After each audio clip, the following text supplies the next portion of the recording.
In the old show, we took ourselves a little seriously, like, we're the best it's ever been. And I thought, well, nobody's ever that. So let's relax on that and let's go a little sillier for this one and enjoy ourselves a bit more. And so we went back to a little more of the sensibility of Cheers, I think. Well, Kelsey Grammer says season 1 of the Frasier revival has more in common with the place where everyone knows your name than just being set in Boston again. The season finale is going to feature the return of a character from the other show who also needs no introduction, but will get a reception as robust as... Afternoon, everybody. Ross! Yeah, Peri Gilpin will reprise the role that she played on Frasier for 11 seasons, and from what I've heard from the first season, her first line is going to be the welcome insult viewers have been waiting for. You look like crap. Yeah, I've only seen 3 episodes of the revival out of the 9. And from what I've heard is that there's no character that's kind of putting Frasier in his place, like kind of giving the straight talk that Roz used to do. Oh, put your eyebrows down. I've seen your driver's license and you don't weigh no 170.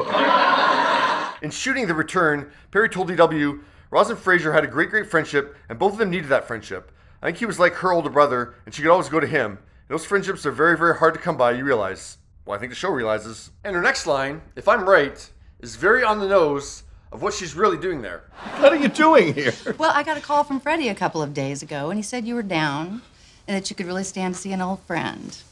Now let's back up for a second. This thing took 7 years to get rebooted. How come? It was about 7 years. Well, we don't need to go that far back, but when the revival was finally greenlit in October 2022, it was going to be the same old. Frasier surrounded by an all-new set of characters in a new city. But in February, on Live with Kelly and Mark, Kelsey revealed that the original plan was to be the same old. We originally wanted everybody to be back, but then David and Jane and Perry were sort of, on the fence. We couldn't quite make it all happen. So then it was a return to the all-new. In the end, it turned out to be a great thing. Frasier's going back to Boston to tie up some loose ends in his life. Now, I remember Kelsey saying during that first season of Frasier that they weren't going to have any cast members from Cheers on until Frasier found its own footing. Now, winning 5 Emmys, including Best Comedy Series after the first season, I'd say the show has pretty solid footing, yeah. Well, in its second season, in episode 16, which was episode 40 overall, Sam Malone made an appearance in Seattle. This is the Sam Malone you've always talked about, the one who has no respect for women and treats them like dirt. Anyone to show you around Seattle?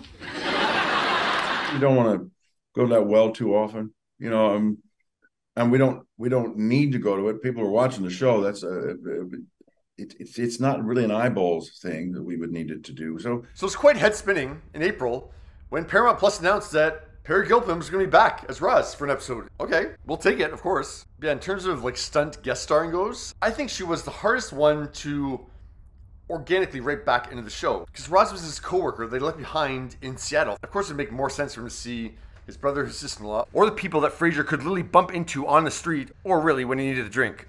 look, we'll always acknowledge the fact that he used to go there. I think that's going to be, part and parcel of what happens with the rest of the show. Will we get a visit from one of the previous characters? I kind of doubt it. And I can't help but think that Kirstie Alley's death in December meant Kelsey couldn't even fathom the idea of revisiting the Cheers world with another character as they began shooting season 1 of the revival at the beginning of March. So October 12th, the revival starts airing. Welcome back to Boston. My God, you haven't aged a day. And the reception has definitely been less warm. Both critics and audiences haven't been loving it. The audience really loved, the previous collection of characters. While Kelsey wouldn't have known the viewers' reaction when they were shooting the episodes in the spring, he had the in-studio audience's reaction. Yeah, when you get the audience there and they're laughing, that's fantastic.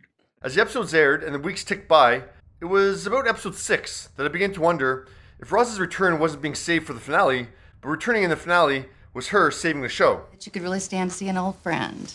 I think this is a we need help. I need a drink and I need it fast. I'll get the sherry. Don't waste your time. I've got grown-up problems. And let's bring Roz back in the finale. Can I get you a drink? Yeah, I would love one.